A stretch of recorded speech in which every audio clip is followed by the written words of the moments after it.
കൊച്ചേട്ടൻ്റെ കത്ത്. Peer group എന്ന വ്യാജ ദൈവം. പ്രിയ DCL കൂട്ടുകാരി, ആലുവയിൽ അയൽപ്പക്കത്തുള്ള തൻ്റെ കൂട്ടുകാരിയുടെ വീട്ടിൽ നിന്ന് പുസ്തകം വാങ്ങാനാണ് 12 വയസ്സുകാരിയായ ആ മകൾ അമ്മയോട് ഫോണും വാങ്ങി രാത്രി 8:30 കഴിഞ്ഞപ്പോൾ ഒറ്റയ്ക്ക് വീടിന് പുറത്തിറങ്ങിയത്.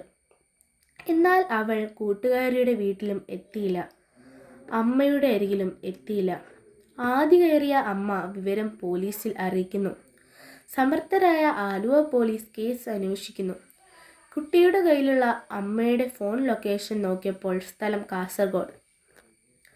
ഒറ്റയ്ക്ക് കുട്ടി ആ സമയം കൊണ്ട് കാസർഗോഡ് എത്തില്ല എന്നറിയാവുന്ന പോലീസിനോട് അമ്മ പറഞ്ഞു. കൊച്ചിന് ഇൻസ്റ്റഗ്രാം അക്കൗണ്ട് ഉണ്ട്.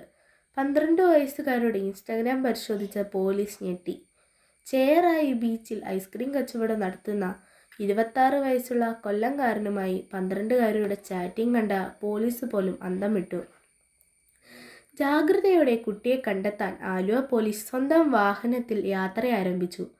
ആലുവ, കാസർഗോഡ്, മംഗലപുരം, ഗോവ വഴി മുംബൈയിലെ ധാരാവിയിൽ, അവിടെ നിന്നും ഡൽഹിയിലേക്ക് പോകും വഴി പൂനെ റെയിൽവേ സ്റ്റേഷനിൽ വെച്ച് കൊച്ചിനെയും ബെസ്റ്റിയെയും പോലീസ് പൊക്കി.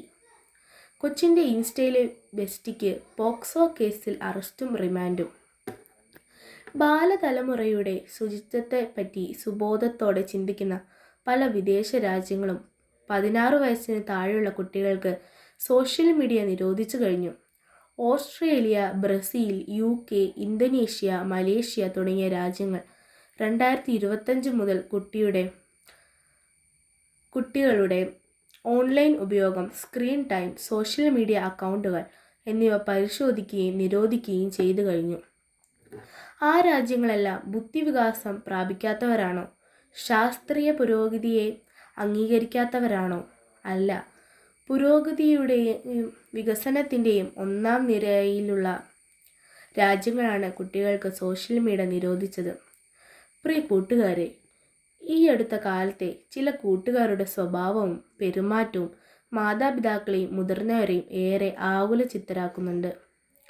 ആരാണ് എൻ്റെ യഥാർത്ഥ കൂട്ടുകാർ എന്ന സത്യം വീട്ടിൽ പറയാത്ത കുട്ടികളുടെ എണ്ണം കൂടുകയാണ്.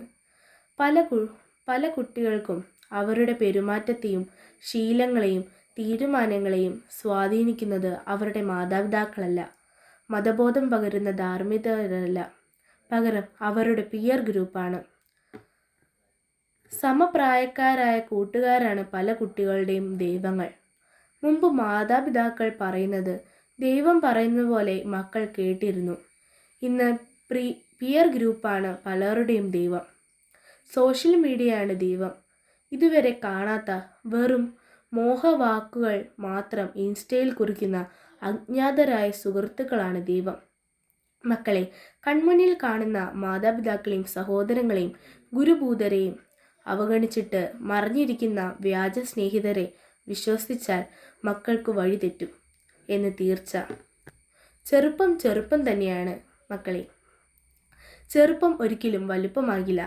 മാതാപിതാക്കൾ നിങ്ങൾ ആഗ്രഹിച്ചതുപോലെ വളർത്തണോ, അതോ നിങ്ങളുടെ നന്മയ്ക്കായി വളർത്തണോ? അവരുടെ ജീവിത പാഠങ്ങൾക്ക് ഒരു വിലയുമില്ലേ. തഴച്ചു വളരുന്ന പല ചില്ലകളും പിഴച്ചു വളരുന്നതാണെന്ന് നല്ല കർഷകൻ അറിയാം. നല്ല കർഷകൻ ചില്ലകളുടെ ചൊല്ലുകൾക്കനുസരിച്ചല്ല പ്രവർത്തിക്കേണ്ടത്. ഫലം കായ്ക്കാത്ത ചില്ലകൾ വെട്ടി ദൂരെ എറിയണം. അതുപോലെ മക്കളുടെ പല ചീത്ത ശീലങ്ങളും ഉപേക്ഷിക്കാൻ മാതാപിതാക്കൾ പറയുമ്പോൾ മക്കൾ അവ ഉപേക്ഷിക്കണം. അല്ലാതെ പലപ്പോഴും പിയർ ഗ്രൂപ്പിൻ്റെ കയ്യടി നോക്കി കുടുംബത്തെ മറക്കുന്നവർ വ്യാജന്മാരുടെ പിന്നാലെ പോയി നിത്യമായ ചതിക്കുഴിയിൽ നിപതിക്കും. കൂട്ടുകാർക്ക് ശരിയായ വഴിയിൽ വളരാനും കുടുംബത്തിൻ്റെ ഐശ്വര്യമാകാനും ഇടവരട്ടെ. സ്നേഹ ആശംസകളോടെ സ്വന്തം കൊച്ചേട്ടൻ.